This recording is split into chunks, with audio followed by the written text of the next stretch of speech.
Hello, everyone. Welcome to the Human SOS show. I hope you can hear me all right. We're trying something kind of unique today. We're actually broadcasting from, uh, I am on board a airplane today. And so I apologize if I look a little peculiar and I'm trying to talk enough to where you can hear me. But Anton, you want to introduce our topic for the day? Absolutely. Yeah, definitely. I think it's the first that I've seen a LinkedIn live done from an airplane. Kevin, the high tech redneck over here coming through. We're talking about mental health, as everybody may know or may not know. Um, May is Mental Health Awareness Month. We were going to have this show last week, but we had to cancel due to some unforeseen circumstances. But we just wanted to make sure we still come to you, even though Kevin's flying right now. That's dedication right there.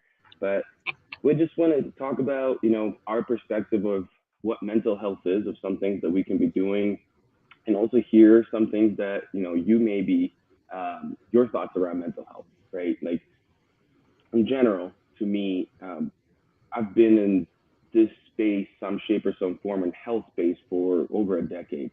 And there's one thing that before I even get going, I want to jump out and say there is such thing as scope of practice, right? If your mental health is severely, challenged, if you're having, suicidal thoughts or anything of that nature, see a professional right away, right? Like me and Kevin, we're not professionals from that standpoint that could deal with that level um, of a problem, but we do deal with, low level things. I've dealt with anxiety, I've dealt with depression myself. I've also helped many people through it from a health coach standpoint. There's just a very clear line of what I would say, okay, I can help this person, or right away I would say, I need to refer you to a professional that specializes in that clinically. Because there's some point, where mental health becomes a clinical diagnosis of severe type of some sort. You may need something, that's a professional interference. That's not to say that I haven't worked with people who had a therapist, who had a psychiatrist, and at the same time worked with me on other things. But just want to put that out there. Just be careful with that. It's a very very um, challenging thing, and different levels of help are available. But in general, America, at least America that I've seen, I've been here for 23 years now. I've seen a decline in our health, in our mental health. Right, I've seen a gradual but consistent decline in how we're doing with our mental health. And when I speak to mental health, I'm talking about things like anxiety. I'm talking about things like depression. I'm talking about things like not even something that's so heavy, but stress. That's a part of our mental health. I'm talking about the way to view ourselves, like the negative thoughts that we may have around our own perception and around the world. Those are some low level mental health issues. So overall, we're seeing a problem with it, and that's why we're talking about it. Kevin, are you in the bunker? what do you What are your I thoughts guess around I mental should health, do Kev? some shout outs at this point. Well, let me do some shout outs here first to Zaid and Sharon, Leslie. Glad to have all of you guys with us. And like I said, this is quite an experiment. And so we hope that it works. I don't know. We'll see. So mental health, yeah, Anton, I was thinking about this uh, uh, as we were moving up to this, and mental health can be something as like you said, as if you will, minor as stress, and as much as getting into suicidal thoughts and depression and things of that sort. So some real interesting challenges. Key thing is to be aware and to really think about it and stay on top of our mental health. And I think that's something we need to do on a daily basis, not just when we get into crisis. And so, just as with anything we talk about, being sure to have it as part of our consideration all the time. Welcome to Rick and Marius. glad to have you guys there too. Yeah, so the stuff that we talk about is kind of the low level, mental health issues. We're not talking about people with schizophrenia, sociopaths, people with borderline personality disorder, people with personality disorders, other personality, bipolar disorders, right? That stuff is just a clinical diagnosis that needs help. We're talking about much lower grade things that majority of us are struggling with. That's the sad truth. I think that majority of us are struggling with mental health problems of some sort. I don't know if all of us necessarily admit it all the time, but yesterday I wrote a post about it, and what I see is how we approach mental health right now as a country, which I want to make sure that I'm making this clear that I'm very happy that we're talking about mental health more. It's important to talk about it more. It's important to normalize conversations in the workplace about, hey, I am struggling, I need help, or hey, we're an employer and this is the support that we're providing. Yet, I just want to very logically look at this and say we've been talking about mental health more and more over the last 10, 15, 20 years, significantly more. But the trend is not improving. More and more people are struggling with mental health. So the point that I'm making is more has to be done. We significantly more has to be done, and we may need to modify our approach. One of my, issues that I have with it is we separate health and mental health, right? We're looking at them as two separate things. And being a health coach for many, many years, I've realized that there's no separation. They're one and the same. They're one and together, because of the statement that I constantly make: thoughts create chemicals, and chemicals create thoughts. That's just how our body works. So if you have a chemical imbalance in your head, it's going to create some thoughts that no matter how much you work on mindset, no matter how much you work on your emotions and trauma and things like that it's going to keep creating those negative thoughts or the thoughts that cause problems. Now, vice versa, if you just work on chemicals and you eat well and you exercise and do all those things, but you haven't worked through some of the past trauma, you haven't worked with some of those bad thoughts that are happening, you haven't figured out how to manage them, well, they're going to keep creating bad chemicals that are causing you to experience all those symptoms. So the reality is that if we're going to work on mental health and be effective with it as a society, we have to approach it from both standpoints and meet in the middle. That's the way that we're going to solve this, and that's the way that I've helped people over the years overcome anxiety and depression and things like that. That's the way that I've pulled myself out of those places in the last couple of years where I've experienced it. And that's just the stuff that I think we need to do as a society.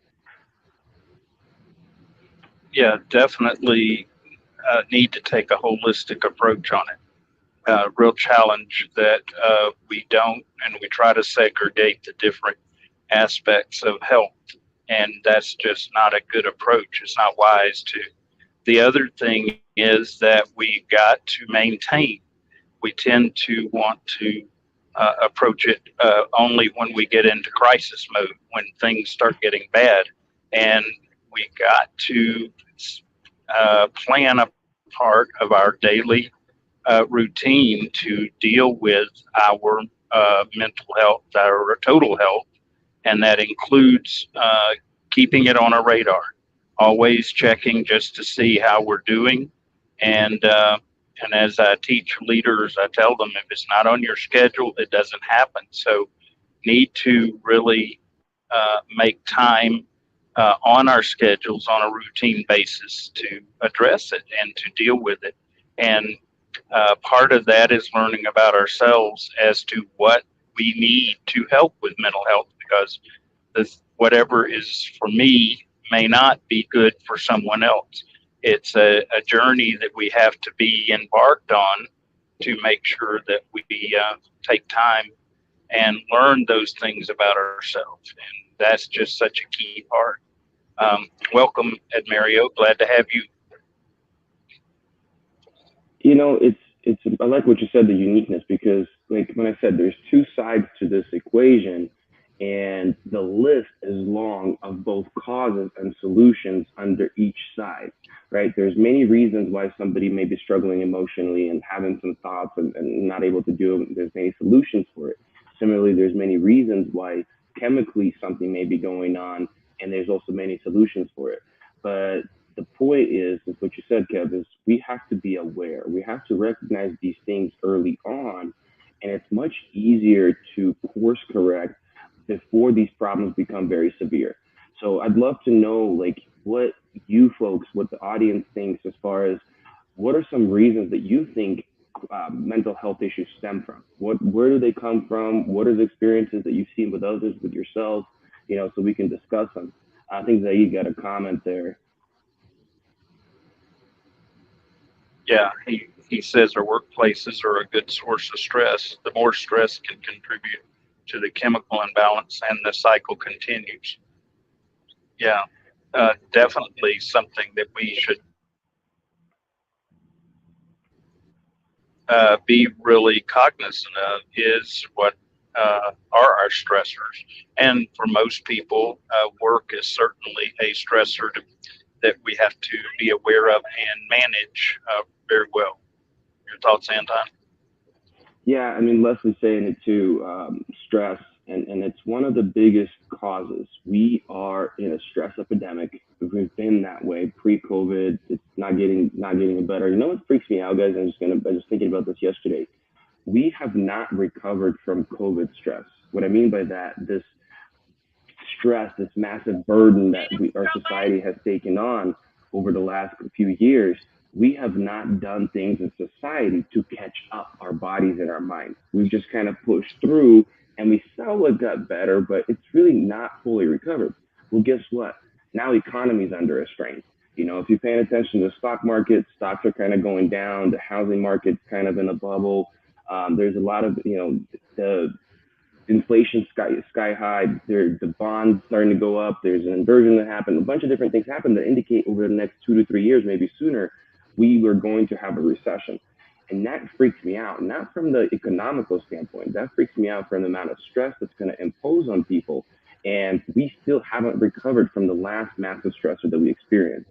And that's when bad things are really going to start happening. That's when suicide rates going to skyrocket. That's when we're going to have really high, issues, which we already have with substance abuse problems and things like that. So the thing about it, like with stress in itself is not defined properly, right? We think about stress as something that is these massive events, right? These big things that happen that take our, impact our mind and body and spirit. But a lot of times it can be a slow stress that we don't see. It's just a gradual drip, right? But it's consistent and it's over time. And it's that unseen factor that really hurts us. So as an example, what I say, one of my answers to what hurts our mental health is overstimulation, period. Wherever that comes from, overstimulation. As an example, our society, and this one I'm going to put out there, I was reading an article about it, has become addicted to pornography. It's one of the things that has skyrocketed over the years. Well, guess what? That's bad for your brain. Like it's outside of just the emotional stuff and things like that. It's bad for your brain because it uses up those chemicals, the pleasure chemicals that are vital for, making sure that we're not anxious, making sure we're not depressed. And it's like, your brain is just filled and flooded when you experience pornography. And then everyday activities, they don't elicit that same amount of response. So the brain goes, I don't want to do everyday stuff. I don't want to go exercise. I don't want to go for walks. I don't want to go hang out with my friends. I'd much rather get more pornography because that makes my brain feel good. And then it takes more and more of that good chemical to elicit that response. And that's a problem in yourself. Another one is like caffeine. Caffeine does the same thing to our brain and it creates overstimulation. If we do too much of it, I'm not saying give up your coffee, folks. That's not what I'm saying. I got some right here, but moderate it, right? But that's all different types of stressors to our brain. We don't even think are stressors. Yeah, definitely. And a couple of comments. Welcome, Sherry, by the way. Rick has a comment kind of mirrored what Zaid says, that stress comes from work or home and they can play off of each other. And that's such a keen awareness that we need to have. And then Marius goes on to make a comment, knowing that God is in control and knowing that I'm doing best and he does rest, really helpful. And but one of the keys to that is our willingness to tap into letting go of the things we can't influence and control and letting God take care of them. Thoughts on that one, Anton? awesome because he's talking about the mental aspect of it, right? What we said about thoughts, managing those thoughts. If somebody's always trying to control everything, if somebody's always trying to worry about every little thing, it's not going to work, right? And I love that approach. That's the way that we're designed, and that's the way that our mind works best. And it's being present and saying, you know what, in the long run, this works out. We talk about this all the time. I may not know the plan right now, but I know this is a reason why this is happening. So absolutely. What you Yeah, got, and Larissa? Rick makes a comment that get caught up in the news cycle. Too much news causes stress. Frankly, I've gotten to a point in my life that I just don't pay attention to the news because most of it I can't do anything about. I can't control it. I can't influence it. And if I get caught up in it, I'm going to constantly be under stress and really affects my mindset. It affects, everything about me. So I disconnect from that a long time ago. And it's really funny because every now and then I'll get uh, either on by radio or on TV, some will come on, and within I'm talking minutes, my body, my mind, everything reacts to it. Just I become really anxious and tense just in a matter of minutes when I do get exposed to it. So I just choose not to. I keep up in other ways. I'm not trying to say if we need to stick our head in the sand or anything. You can be aware without being inundated with it. I like And what Sherry said. It comes down to what we allow to feed our minds, right? And there's so many things that we put into our minds, whether it be news, whether it be worrying, whether it be things like that. But also the other aspect of it is what are we feeding our bodies, right? That's a very important component. Our diets have become atrocious. We talk about diet all the time, but we're eating more and more processed food as a society every single year, and that causes problems. This is a really important piece where one of the very important neurochemicals to our brain for good mental health is called serotonin. Serotonin is a kind of like one of the pleasure chemicals, but it's really the happiness hormone, right? Or neurotransmitter, I should say. And it's produced in our stomach. Our gut digestive tract produces 80 to 90% of this vital neurotransmitter. And our digestive systems are constantly under stress for two reasons.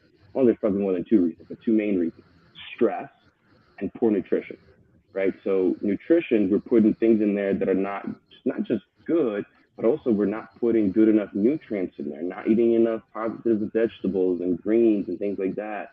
On the other hand, the stress, it drives blood away from digestion when we're in a stress state, and it puts it into extremities for survival. So digestion just suffers because we simply don't have enough blood to do all the things that we need to do in there. And all of a sudden, we're becoming depressed because we don't have enough of this brain chemical.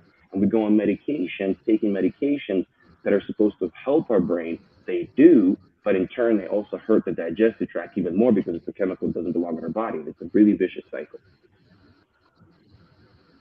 yeah, it's interesting that, let's see, Marius makes a comment that is that he reads his Bible to help uh, avoid, to take stress away. And it is really a factor because it keeps perspective. And one of the things that we have to do periodically is just like we need to fast sometimes for our body, we need to fast for our mind and emotions as well to even know what is normal. Most of us are so caught up in things and are so uh, saturated that we don't even really know what normal is anymore. And one of the best things to do is to do a planned fast. Uh, and it might be that the part of that would be a combination of a physical fast and a mental and emotional and spiritual fast uh, to really help our bodies reset and to find out what our normal really is. Uh, Thoughts on that one, Anton? I love that point, Kev. I think fasts are amazing. They're great resets for our system, and they're necessary. Be careful, of course, when you fast and how you fast and things like that, because there's a lot of fad diets out there that the I think what's an intermittent fasting. Like there's science behind intermittent fasting, but got to make sure that our body's ready for it. But I'm a big fan. Like I've done 3 day fasts before. I think that's the longest I've done. I've had friends who've done 7 day fasts. Obviously, people build up to it and things like that, but it's really good for our digestion, just like it is for our mind. We talk about detoxes, right? We talk about technologically detoxing. It's just a different form of a fast, right? We're avoiding technology for X amount of time so our mind can clear out and reset, right? I'm a big fan of just stimulation fasts, right? That's any sort of stimulation, anything that makes your brain light up. Unfortunately, like social media, staying away from social media, reducing or not having caffeine, finding things that we can do for like say 30 days, sometimes just even a week, trying that out. Some people may just do a day, like where you just pick a Sunday, right? And you spend it with God instead of social media, instead of TV, instead of whatever it is. Go in nature, go hang out with your family. And if you at least give yourself that one day a week, you're going to see improvement with your mental health. But that's not what we're talking about with society. Guys, I'm telling you, this conversation, that's not what's normally happening. And that's what makes me frustrated, because we just talk about, oh, let's talk about it. I'm great. I'm loving that we're normalizing discussion around mental health. But isn't it time we actually start doing something? And I know I sound harsh. I know that I sound a little bit, I don't know what the word that I'm looking for, but it's not what people want to hear. People just want to sit down and be heard and be felt, and that's important. But what's the next step after that? What is the action that we're doing to change? I can sit here and listen to somebody about their situation, be a shoulder to cry on, but then I'm gonna also come back around as how are we gonna shift? How are we gonna course correct? Even a little step at a time, 10% at a time, something that's gonna actually help you both in the mental part and the chemical part. Well, and Leslie makes a couple of comments that are some good, simple steps to take for mental emotional is turn off the news and sit outside and relax. Just get outside in creation and observe the beauty of creation and hear the sounds of creation. And another one, this is a valuable part, is watching comedies. Put ourselves in positions to laugh. And then, of course, I like Rick's uh, thought there of doing a trade off. We say don't just eliminate things, don't run away from things, run to things. And this is a good way to do it. Shut off the news and read the Bible. And I would say there's some other good reading, and not quite on the same level as the Bible, but there's some great books out there that we can read to really help us to reprogram our thinking, develop new narratives through feeding our minds with good information. Let's see. Um, okay. Yeah, here's another one from Sherry, and that is reset with 30 days of feeding my mind with positive music, reading, etc. Yeah, set a time frame. Don't have to make a dramatic, complete life change. Take a step. That's why we talk about 10%. 10% fitter, 10% better, 10% impact. Take small steps. Absolutely. And the part that I've kind of said is we're not doing enough of, or we're doing too much of and not actually acting on it, but discussing our feelings, right? I just want to make sure that I'm clear that it's very important. But don't just go and say, this is how I feel. Start to understand where it's coming from, right? We have to go back to our past traumas. We have to look back and see what is it in our life that is traumatic on us that we may be suppressed. For me, it was it's a tough one. This is one that I struggle with, abuse, right? Like, what is abuse, right? Your dad spanking you a little bit, is that abuse? Maybe, maybe not. I think with me, it was a little bit more severe. My dad took some anger out on me. But the point that I'm making is I don't allow myself to go there. As soon as I go there, I'm like, just brush it off, no big deal, like kind of push it aside. And it does impact me. It impacts me all the time. I just don't realize it. So like cognitive behavior therapy, CBT, is something that is a very good tool that therapists use to help people understand some of the past trauma they may have suppressed, something that they haven't dealt with. And if that's a subconscious thing that sits in the back of your mind and it's constantly eating at you, well, that's creating the same stress just in a different way as constant overuse of news or whatever the things that we talked about. So it's important to go and face that. It's important to get some help and really explore what happens. Sometimes some of these folks, these therapists, they uncover things that your mind is blocked out completely. Consciously you blocked it out, but subconsciously it continues to destroy you from the inside like that cancer. So, like I said, both things we have to chemically address our body, which is what we've been talking about, but also emotionally, right? But once again, it's not enough to say I feel sad. Where is the sadness coming from? What is it that's causing it? Is it a chemical thing? Is it something in the past that you haven't addressed? And we need to address it. We need to go and face these hard conversations in a safe space, keyword safe space, where you can go through and go, wow, I understand why in my life I create these issues all the time with my relationships, with people around me, because they are something due to what I experienced early on. Sorry about that. You blinked there, Anton, so I didn't mean to interrupt. No, you're right. So anyway, Ed Mario asked questions about how we deal with current global economies and the world situation. One of the things I do with that is I take into account awareness just at a very high level. But I do not focus in on that. I can't mentally and emotionally.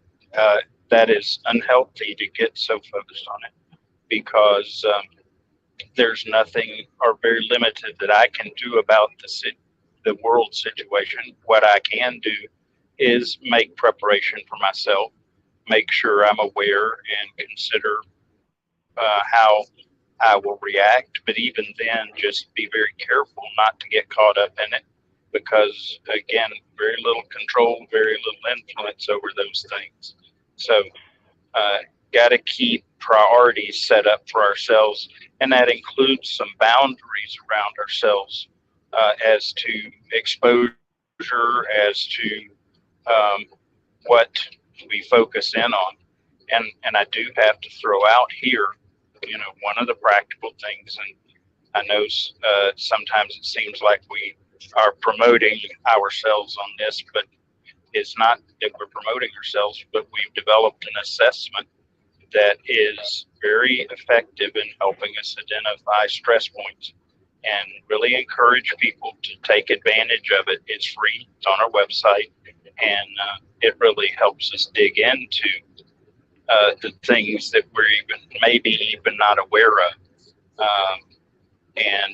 So just really take advantage of that and use that to your advantage. There's other tools out there, but I know that one's free and available and effective. Thoughts, Anton? It's a great question. I know, Mario, you talk about economy often. It's something that's important to you. So I will address this similarly to address a lot of things. Kevin and I believe that we can't control everything in life, right? We talked about that already with let's surrendering to God, but there's a very specific exercise that we do. And we sit down and we go 3 buckets. What do I control? What do I influence? And what I must let go because I can't control it. So to your point, right, I have some financial education, got my MBA recently. I do investments and things like that. So I diversify my portfolio. That's one of the things that I can control. I try to protect something, and maybe as the economy is going down, I'm going to move out of things that are very growth based, and I'm going to move into things that are a little bit more value based, for an example, right? That's something that I can control, something that I can influence, right? I can maybe grow my savings a little bit more. With inflation, I still can't control it fully. It's something that I influence. Growing my savings prior to when things are good, so that way, if the economy tanks or something bad happens, I can rely on those savings a little bit. But if inflation erodes it, it doesn't matter anyway. But at least it's something I influence. And the rest, I have to let go. I can't control economic markets. I can't control the Fed. I can't control how much, bond market's worth and things like that. And that's stuff that so many people stress about. And instead, I sit down in a journal and I say, okay, did I do everything I need to do that I can control? Did I do everything I did that I'm supposed to do to what I can influence? And the rest, I just can't stress about. I can't do anything about it. So what's the point of me sitting here ruminating on a thought that I have no business and no control ruminating on? So that's kind of what we do, is that exercise really helps in all sorts of different things in life. And if folks, if you experience stress in your life and thoughts are a reason for that, do that exercise. It'll really help you out. But to Kevin's point, doing the assessment is kind of a form of that. I can't control. So we have like 12 different categories that we take a look at between life, work, and relationships, right? Sorry, life, work, and health. If I go and try to control all of them at once, I'm going to fail miserably. It's just way too much for my brain, for my body to do. But if I can identify what is kind of the biggest source of it, what is the biggest cause that's causing me to have issues, and I can just focus on that small specific area and create small changes, well, that's the root of many of my problems, and it'll help me address a lot of the bigger issues down the line. Well, and one thing that comes to mind about that assessment that people need to be aware of is the assessment that we use identifies things that we can influence or control. It doesn't focus in on things that we have no control of. So the nice thing about that assessment, it gives you some practical areas to be able to address things for yourself. I like a comment here that Leslie makes that's such an important thing, is to learn from other people, observe other people, find out about their overcoming, and be able to tie into that and learn those things. And because that's part of our value as being humans together, is that we share those things, and those help us resonate with ways that we can overcome as well and be encouraged to. So exposure to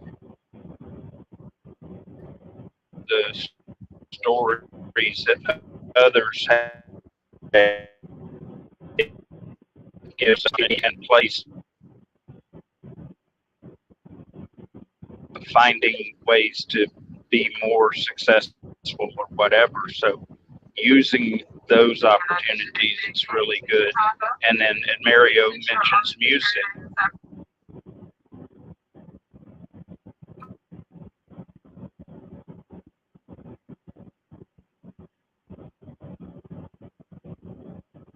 Kev, your audio's cutting out. You kind of froze it on me. I don't know if that's me or if that's everybody else. I'm assuming my connection is probably better than yours on airplane. I'm still impressed how well it lasted. But I'm just going to jump in here, Kev, while you're frozen. But Mario's comment about music, is it synonymous with productivity? The question is still controversial. Many studies have been carried out in order to obtain a clear answer. But the fact is that each individual reacts in a different way when they come into contact with music. And that's the key point right there. Each individual reacts in a different way when they come into contact with music. Now, I'm going to go back and to say what Leslie said. Like you said, she enjoys stories. The point is, we all are different, and that's coming back to where we were. So solutions for what helps us are going to be different. There are, okay, thanks, Sherry. Thanks for telling me it's not me, it's him. Kevin, it's your fault for being frozen. But we need to find unique things that are good for us. Right? When we come on the show, we give you a lot of different options. Notice what we don't say. Here's the exact path that you need to take to fix things. I can tell you that you need to deal with emotions, and I can tell you need to deal with your chemicals.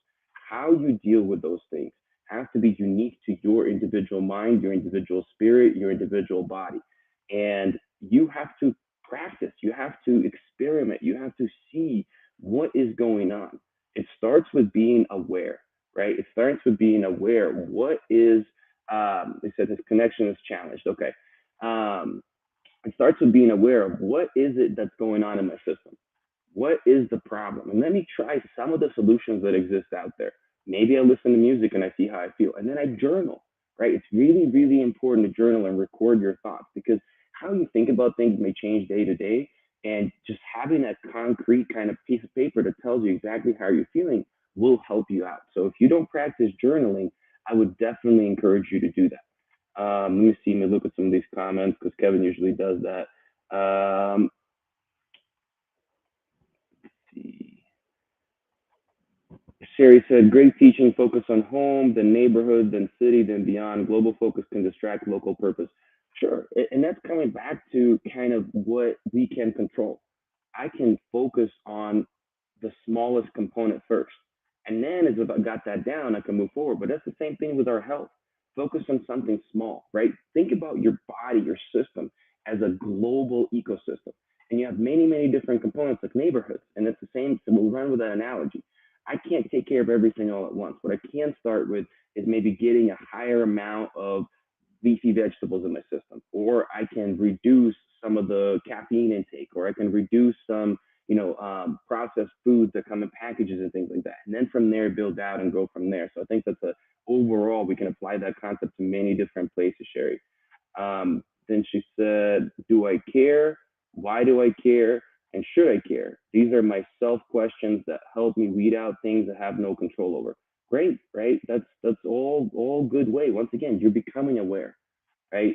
It's I've been in the world of change for a long time, and lately I've gotten into corporate change. And there is 5 steps that people kind of focus on when they're going through transition, and some of that is awareness, right? Starts with awareness, then moves into desire, then moves into knowledge, then the actual ability to do it, and then reinforcement, right? Being able to sustain that change. And it all starts with your awareness. Let's see here. Leslie says she writes and frequently write with favorite music playing. Great. I think that's a good one. Disconnecting, right? You're disconnecting from the world around you and connecting to the world inside you. I've written a book. I used to write a lot more than I do now. I don't have as much time, but I used to enjoy it a lot. I've written many articles over my time for that reason. 2 reasons, right? I want to share with the world kind of what I believe and what I see. And then I also enjoy just disconnecting and putting pen on paper or pen on computer, whichever way you're doing it these days, to be able to get disconnect. Okay, so Kevin's still listening. Are you able to talk, Kev, with your picture out? Nope, I think he's here, but he's here in words. He's typing. Help others to relieve some stress. And that's a good one, Marius. So, right, we talked about serotonin as that very important chemical to our mental health. Like, I don't care what, that's okay, I don't care. It doesn't matter what mental health issue people are struggling with. It's going to connect to those 2 neurochemicals, serotonin and dopamine.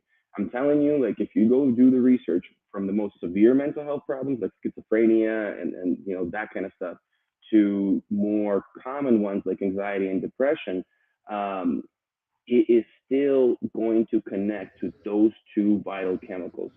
And we need to take care of it. So to your point, Marius, helping others to relieve some stress. When you help others, you start to feel good, and it produces more of that happy neurotransmitter, serotonin. So that's a great one. Another one of those that we haven't mentioned is gratitude. When you sit and you come into a place of gratitude for the things around you, for the things that you have, and trust me, we all have so much to be grateful for. It starts to produce more of that neurochemical. Kevin, I can hear you. Can you start talking? Are you able to talk now? I don't know. Can you hear me now? Yeah, I can hear you now. Okay. I don't know if the video will work, but if not, I'll just stay with the audio portion. It's probably less a lot of good comments and thoughts on how to address stress in different ways, and that's a key thing, is being mindful and taking time to address those issues. And so many of us just miss it because of awareness. We just are so busy, caught up in a life, that we are not aware. And that's part of our issue that we have to be sure and stay on top of, is just so aware of ourselves physically, mentally, and emotionally, so that we're staying ahead of it. We're managing the issues in our life, and we can't just get into one pattern and lock in and coast with it. That's the other problem, is we tend to want to just coast along uh, with the same formula, and life's not that way. I know one of the challenges we're facing in our family is my aging mom, and going through her the the result of her age and things like that, and that's created a whole different dynamic, and we're in the process of trying to learn how to manage that. So as your work life, your family life, all aspects of your life change, you've really got to stay aware of what's going on and look for ways to manage and deal with those things.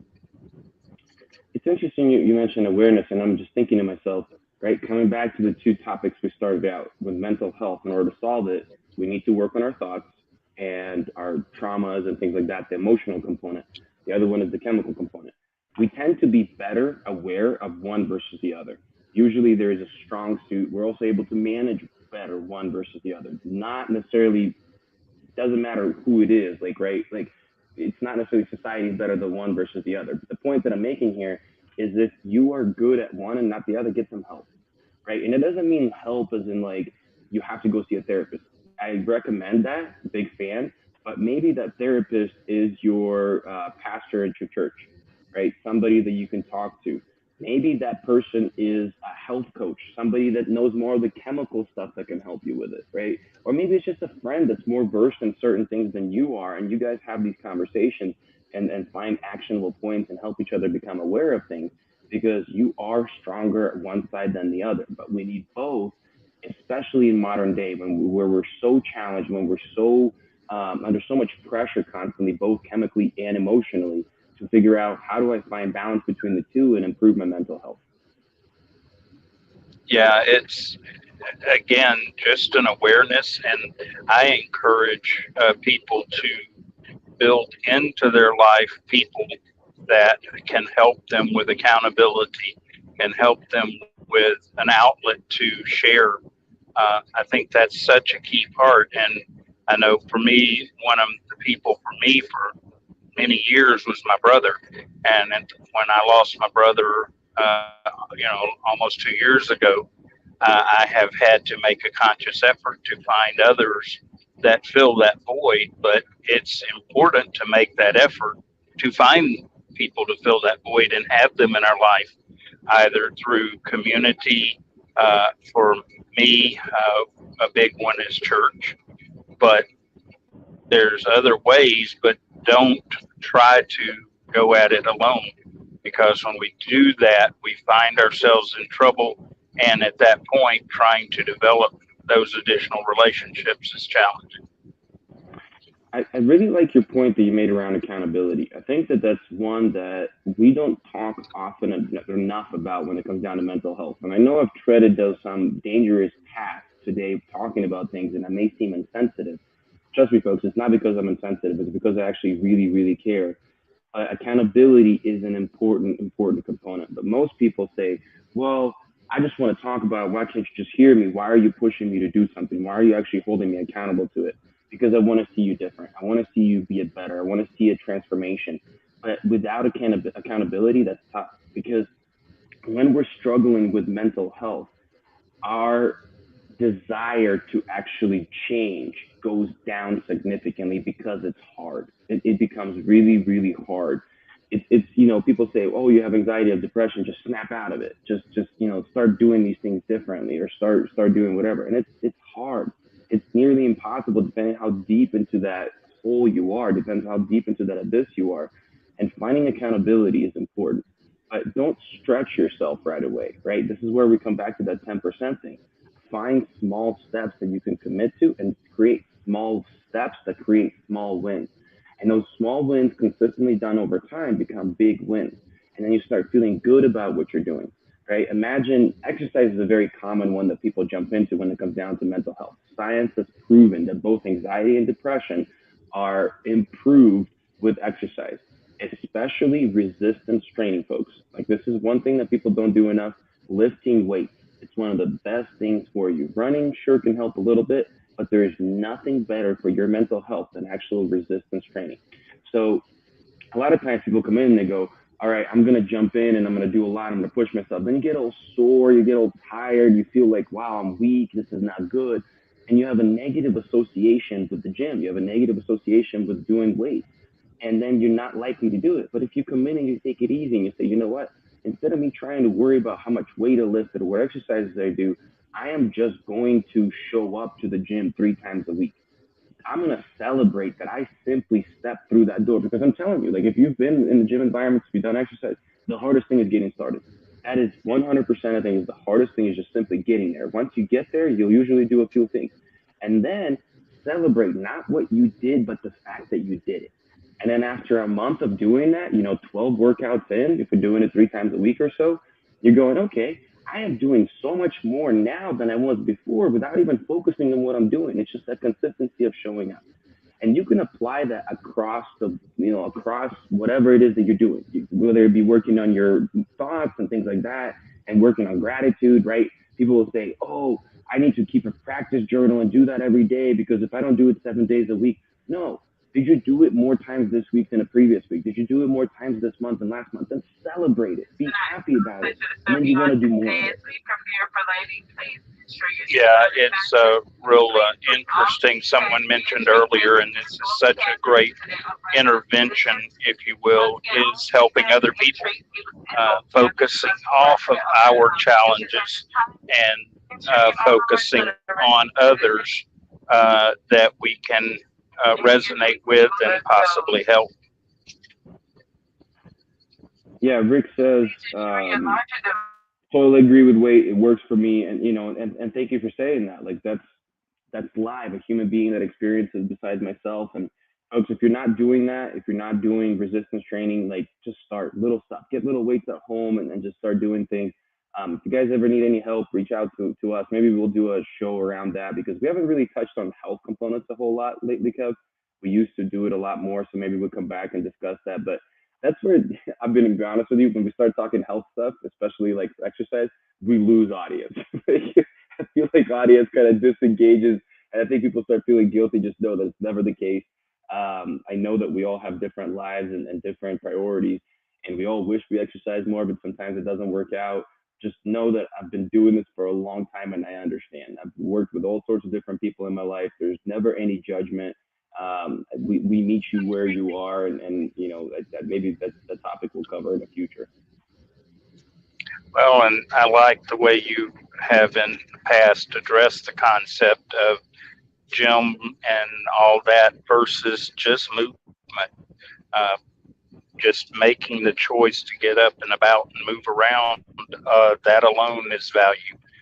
It doesn't have to be lifting weights or doing specific exercise or whatever. Just move and especially get out and move around in creation, and you get a double value there. You get physical exercise and mental refreshment. So it doesn't have to be major things. Think 10%. That's so because when we try to do this whole life change thing, we create a whole new level of stress. Yep. Yeah, and that's the point is we don't want to push ourselves so much that it's not where it is. No, not it's creating more problems than good. And I love what you said. Like it's resistance training. Notice I said the words weights, and that's just to kind of clarify it. But resistance to our body shows up in many different ways. We ultimately want Mm. to challenge our body a little bit, but challenge our body slightly outside of its current capability. Like that's ultimately what I'm getting at when I say resistance training. It's very easy to do in the gym because we know exactly what we lifted last time and what we can do next time. But a hike, right, going up a hill is still resistance training for our body. We're still getting a little bit of a breath. Our body has to improve cardiovascularly. But the point is, don't push it so hard. I've seen this happen all the time. I've worked with a lot of executives who are very stressed out, and how they deal with it is they push themselves in the gym. And what they do is they just crash their system, and that's the only way they feel good. They're like, "Oh my god, I exercise so hard, I can actually shut off and relax." I'm like, you're not doing a good thing. Like in the long run, trust me, it's not a good thing. So it's just a small little push every day, a little bit harder push, and then feeling good about the process. All right, Well, Jeff, it I know you looks got to like land. Let's wrap up. Yeah. we're about to land, and so we need to wrap up. I hope that everyone will take a step towards helping yourself with mental health awareness and also others.